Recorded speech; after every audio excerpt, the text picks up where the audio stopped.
Hello everyone, even though no one's here.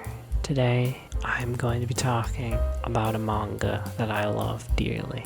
And I have loved dearly since I first read it. This manga is called To You the Immortal, or To Your Eternity. It was written by Oma Yoshioki, which I know I fucked up, but anyway, she's done amazing works like A Silent Voice, which is a giant tearjerker, and I would recommend as well if you haven't seen it or read it. This manga, to get this out of the way first, I don't think you really need to read anything besides the first chapter. The first chapter is like the best chapter, and then the rest of it's, it's not too important. It's kind of, weird. In my opinion, it is a very weird, it doesn't work as well as this first chapter. Also, I would like to say this is the last chance for any spoiler warnings. Because I'm going to be reviewing this first chapter, if you didn't get that already. Here's the last chance. Off we go. An unknown being putting the immortal down as he takes the form of what's around him to begin with. And eventually, he happens upon a dying wolf. And through that wolf, he's able to just walk, finally move around the world that he was placed upon. And eventually he runs into a boy who it was his owner, was the original wolf's owner. And through them, the immortal experiences so many new things, so many interesting things. He is able to eat and explore these sensations. Once we get a good look at the rest of the village, we realize he is the only one here. He's been left all alone with nothing. Everyone he knows has traveled to find better land and better food, essentially, because they were running out, probably.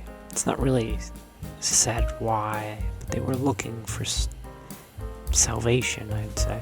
The only people left with him were the old people who eventually passed away. So it's just him imagining being out there and hoping and praying they come back eventually. Even when he's faced with the realization that they're not, he still is happy, he's still fine with it, because it hasn't really hit him yet what is going to happen.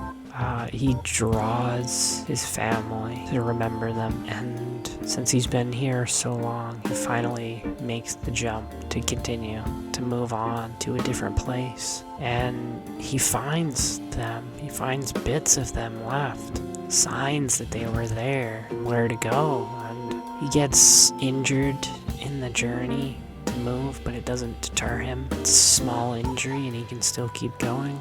But eventually, he finds where they died, where they left the world.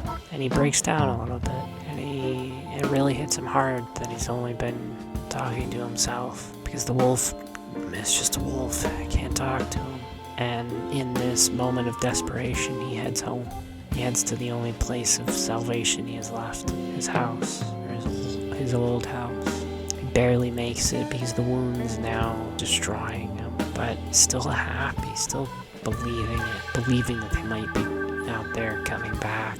And in his final moments, he requests not to be forgotten, and he passes away. We get a beautiful shot of him leaving the house to be with his family again, his old family, and eventually the immortal who took his form leaving as well, and continuing to see the rest of the world. It's implied that he does, experiencing new sensations that the boy never could. And that's the story, that's it, that's all that happens. But when I first read this, the story of the boy outliving essentially himself, not wanting to be alone through this, incredibly tough time, not wanting to be forgotten, hit a very deep chord with me. And I think it does with most people, because it is a very human feeling of not wanting to be lost to time. And I think it just puts this in a very interesting way, because it's a character, the boy, we know nothing about. We have no real information about him, but he will symbiotically live on for all eternity, because the immortal will live on through. He will live vicariously through the immortal, I think. And the experience of this being the first person that he met, the first person to bring him out into the world effectively, is, quite amazing, I'd imagine. It's very hard to put why I love this series into words, or this chapter, but it just works, in my opinion. I don't know how to put it. The artwork is beautiful, but it's, not amazing. I think it's just the fact that the immortal was beginning to understand what the boy was going through that really gets beginning to understand what he meant when he told him to not forget him and to move on and see the rest of the world. I very poorly explained why I love this series, but I do want to hear from you what you think of this series. If you have read it or watched it, I'd compel you to do both, because it is a very good series. At least the first episode and chapter. After that, it's, whatever. But aside from that, I'd also like to ask what other shows might be interesting or what other shows you love that you'd like me to react, or not react to, but to look at and maybe make an episode on and talk about. I will also say, very generously, if I've not read or watched like an 1,000 episode anime, that's way too much.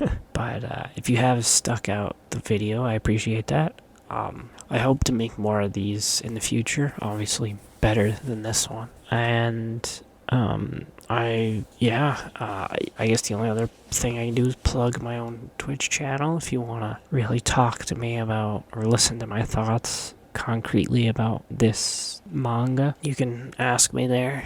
I'm more active there than I am on YouTube, but I'm trying to, Anyway, thank you for watching.